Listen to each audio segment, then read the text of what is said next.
Welcome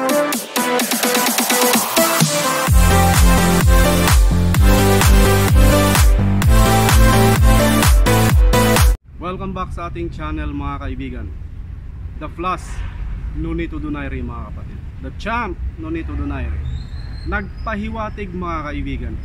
Gusto niyang makadaw pang kamao muli si The Monster Naoya Inoue mga kapatid, for the third time.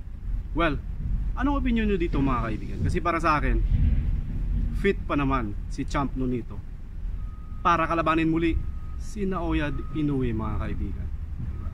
Alam naman natin itong si Champ Nonito is hindi ito pabaya sa kanyang katawan, sa kanyang training, at gusto ba nitong lumaban sa isang championship mga kaibigan. But anyway, napansin ko itong si Naoya Inoue mga kaibigan, iniiwasan ang mga mandatory challenger, maliban lamang dun sa mga medyo hindi ganong kalakas na mandatory challenger.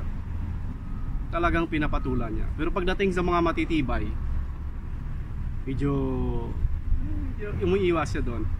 At ito, nagpahiwatig si Champ Nonito Donaire. Gusto niya makalaban muli si Naoya Inoue. Well, it is a very good fight mga kaibigan. Alam naman natin, binigyan ng magandang laban ni Champ Nonito itong si Naoya sa kanilang first fight. Second fight, medyo there is something wrong malamang sa strategy ni Champ Nonito. So kung pagbigyan siya, of course, malamang magkaroon ng bagong skills at saka strategy or technique itong si Champ Nonito para pahirapan o talunin na naman or talunin itong si Naoya Inoue. Well, abangan natin ang update nito mga kaibigan.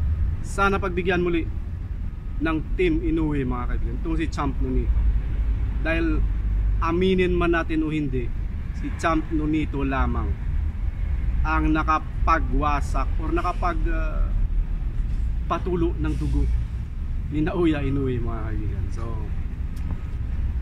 hope for the best na matuloy itong laban mga kapatid. Thank you so much and see you in our next video. Bye bye.